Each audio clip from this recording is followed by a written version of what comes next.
আমার সাম্প্রতিক একটি অভিজ্ঞতা দিয়ে একটু শুরু করি। সেটা হচ্ছে তিনি কিছুদিন হলো লেখালেখিতে এসেছেন এবং তার সাথে আমার কথা হচ্ছিল। তিনি বলছেন যে খুব বিশিষ্ট কারো নাম করে যে আমি ওনার লেখাও পড়ি না, কারণ আমার মনে হয় সেটাতেও সময় নষ্ট করা হয়। মানে তিনি নিজেকে এতটাই বেশি কিছু মনে করেন যে তিনি মনে করেন যে তার লেখার মধ্যে এত উৎকৃষ্ট কিছু বিষয় রয়েছে যে আমরা যাদের লেখা পড়েছি বা এখনও যাদের লেখা পড়াই তাদের লেখাও তিনি পড়েন না। মানে তিনি এতটাই বড় মাপের, এবং এই ধরনের কথাবার্তা কিন্তু অনেক লেখকদের মুখ থেকেই এখন শোনা যায়। যদিও যারা সত্যিকারের সমৃদ্ধ লেখক তারা এই ধরনের কথা বলবেন বলে আমি বিশ্বাসই করি না।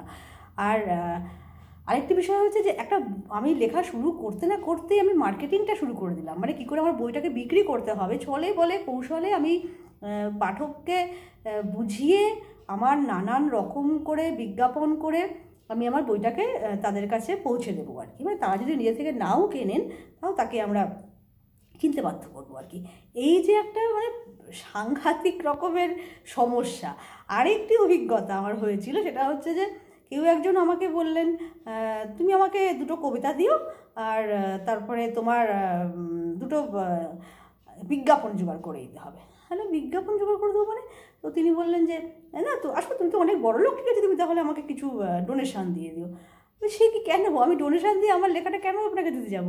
তাহলে ঠিক আছে, আর যদি আপনাকে সাহায্য করার প্রয়োজন পড়ে আমি আপনাকে নিশ্চয়ই সাহায্য করব, কিন্তু আপনি আমার থেকে লেখাটা তাহলে চাইবেন না।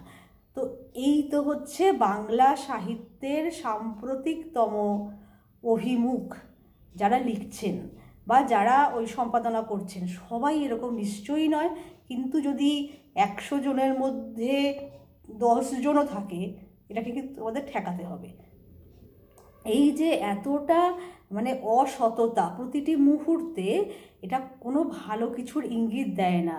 আর কবিতা তো এখন মানে এত কবিতা, আর এটা একটা ভালো দিক রয়েছে অবশ্যই যে তারা মানে আমার ঘরের যারা দেখতাম যে হয়তো দুপুরবেলা পান মুখে দিয়ে বসে পাড়ায় অনেক রকমের আলোচনা করতেন, তারাও এখন কবিতা লিখছেন বা বিভিন্ন সভায় যাচ্ছেন। এটা খুব ভালো একটা বিষয় নিঃসন্দেহে, কিন্তু কবিতা লিখছেন খুব ভালো করছেন।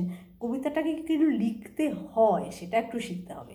হ্যাঁ, কারণ অন্যের কবিতা শুনবো না, অন্যের কবিতা পড়বো না, আর আমি নিজে একটা যা হোক একটা লিখে নিয়ে আমি আর এখন তো নিজেকে ওই যে বললাম মানে বিজ্ঞাপিত করার এত রকমের উপায়, কাজেই নিজেকে জানানোটা খুব একটা কঠিন বিষয় হয় না। তো সেটা তারা যে কোনো মুহূর্তে করে ফেলতে পারেন, এবং তারপরে তারা একের পর এক সভায় যাচ্ছেন আর ওই ধরনের কবিতাগুলোকে মানে লেখা পাঠ করা ইত্যাদি চলছে। তো এগুলো না একটা আমি মনে করি খুব আতঙ্কের জায়গা, কারণ আমাদের যে সাহিত্য বা সংস্কৃতি সেটা খুব সমৃদ্ধ একটা জায়গায় রয়েছে। তো সেই জায়গাটাকে এইভাবে অবহেলা করার আমাদের কোনো অধিকার নেই। হ্যাঁ, আর যারা মানে বাচিক শিল্পের কথা আমরা ভীষণভাবে দেখছি, যেটা ভীষণভাবে একটা উৎকৃষ্ট একটা শিল্প আমি মনে করি, তো তাদেরও অনেকটা দায় রয়েছে যে উচ্চারণটাকে ঠিক করে করার। অনেক সময়ই আমরা দেখেছি যে মানে ঠিক মানে উচ্চারণটা কিন্তু হয় না, সেই জায়গাটাকে ভীষণ মনোযোগী হয়ে একটুখানি রপ্ত করা, এগুলো দরকার আমি মনে করি। আর আমাদের বাঙালি জাতির যে মানে এত গৌরব, এত সমৃদ্ধ একটা সাহিত্য সম্পদ আমাদের রয়েছে, তা থাকা পরেও আমরা কিন্তু আমাদের বাংলা ভাষাটা বলতে কি কুণ্ঠা। মানে আমার ভাষা বাংলা, বাংলা আমার মাতৃভাষা, অবহেলা তার সয় না। দেখছি বাঙালি আজকাল ঠিক বাংলাতে কথা কয় না। এটা তো একটা লজ্জার ব্যাপার। আমাদের এই বাংলা ভাষাটাকে প্রতিষ্ঠা দেওয়ার জন্য এতগুলি প্রাণ আমরা বাংলাদেশে দেখেছি, আমাদের ইতিহাস অনুযায়ী আমরা আসামে দেখেছি, তো এতগুলি প্রাণের বলিদান হয়ে গেল, তারপরেও আমরা আমাদের তুমি কী নিয়ে পড়ছো? মাস্টার্স করছি। কিসে মাস্টার্স করছো? বেঙ্গলিতে। কি মানে তুমি যে ভাষাটাতে তুমি পড়াশোনাটা করছো, তুমি সেই ভাষাটাকে সেই ভাষা অনুযায়ী উচ্চারণও করতে পারছো না। এটা একটা খুব মানে লজ্জার ব্যাপার আমার মনে হয়। আমার খুব কষ্ট হয় এই বিষয়গুলোতে। সেই জন্য যে ভাষা দিবস আমরা পালন করি, একটা সময় পর্যন্ত ইচ্ছে করতো অনেক কিছু বলতাম, কিন্তু আজকাল না আমার একটু কেমন যেন রাগই হয় আর কি। মানে কারণ আমাদের ভাষার প্রতি একটা দুর্বলতা থাকবে, তো ভাষার প্রতি একটা অকৃত্রিম ভালোবাসা থাকবে, তো সেটা কোথায়? সেটা এত হারিয়ে যাচ্ছে যে ভাষাটা যেন মানে তাচ্ছিল্যের জায়গায় চলে যাচ্ছে। এই অধিকারটা কিন্তু আমাদের নেই।